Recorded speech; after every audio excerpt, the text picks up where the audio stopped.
Hi there, all my fellow English-speaking people out here in the Western Pacific and Eastern Asia. You're currently looking at some footage actually coming out of Taiwan yesterday after Typhoon Saola slammed into the island.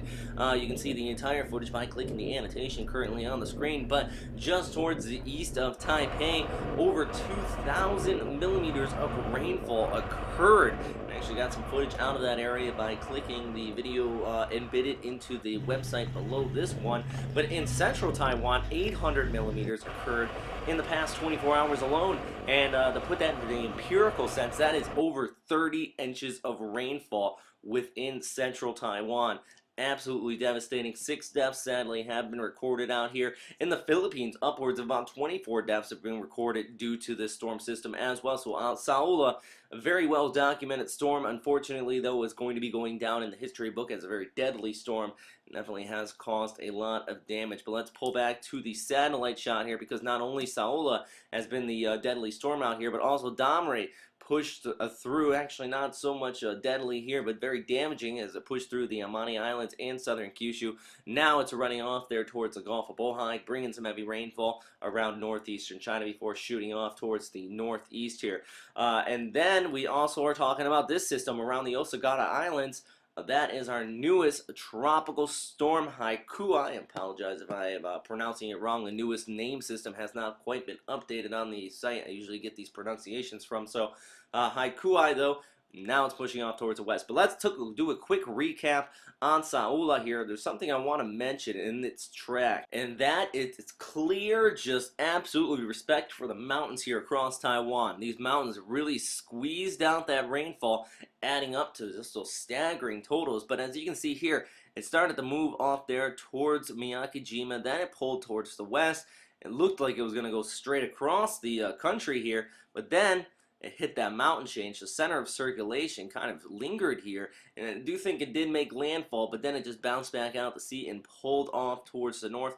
Microwave imagery at this time where you could clearly see that center of circulation kind of shows that. As you can see here, that storm system swinging towards the left, then it runs into those mountains, and then starts to pull off towards the north, and then goes around Taiwan, basically. Kind of like if you spin a top and it was hitting a wall, it would basically skip down the side of the wall. And it does look like that is kind of what happened here with Saola. So a very interesting fact there. It's one thing I like to do with tropical systems is review back to exactly what happened here, not only with Saola, but also its companion storm Damrey, still pushing off towards the north.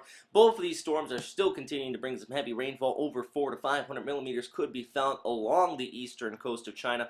Flooding is obviously of main concern. The Three Gorges Dam just off here towards the north of Saola is already near flood stage at this time. It looks like it's past its peak, but if the storm does lift off towards the north, it very well could affect that area as well, as that rainfall continues to add up. And if we just look at the next 24 hours from the China Meteorological Agency, you can see that 200 plus millimeters could be expected all along the Jiangsu province, and then off there towards the north, just towards the east of Beijing, around the Gulf of Bohai.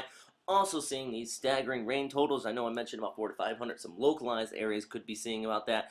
Mainly about 200 millimeters plus, though. It's very well possible in some of these areas across much of the eastern coast of China. But it does look rather impressive here just to have these two large pockets of heavy rainfall there off towards the north, and then also this one down there towards the south. Now, moving away from these two systems, let's look back off into the Western Pacific over the ocean, because Tropical Storm Haikui is brewing out here over the Osagata Islands. It has been upgraded to a tropical storm this morning by the Japan Meteorological Agency. Also, I do believe that the Joint Typhoon Warning Center also has upgraded this storm as well. Let's take a look at some of the model outlooks on it, see where exactly it's going to be going. And at least at this time, though, models are actually quite unorganized. They all do initialize in about the same area, but some of them pulling off there towards the west and keep on basically kind of lingering in this area.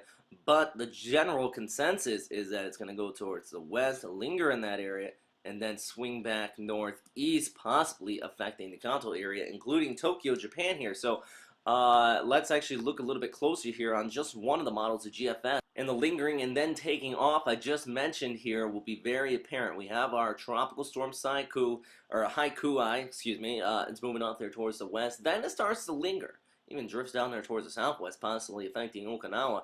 And then it takes back off towards the northeast. So definitely a lot going on with this storm system. A lot of dynamics are currently in place. Same thing I said yesterday, though. We have to continue to watch how this initializes and how it organizes, how long it's going to be taking, and then we can probably get a better idea on exactly where it's going to be going. But at least at this time, I do believe it is going to track on a westerly direction, get around the southern Japanese islands, including Okinawa, and then just sit there. So it definitely has a lot of factors taking into it after it does that. So we're going to continue to keep you updated here at westernpacificweather.com. If you have any questions, comments, or suggestions, please post them in the comment box below. And as always, you can follow us on Facebook and Twitter at Robert Spenna. Follow me there, or at Western Pacific Weather. Continued updates throughout the day. And one more thing, I just always want to remind you, we are not in a WMO official approved organization. Obviously, we're just taking all the information we see here at Western Pacific Weather and basically relaying it to you with our own opinions and twist on it. So that is all, though, and thanks again for watching, and have a great day. Bye.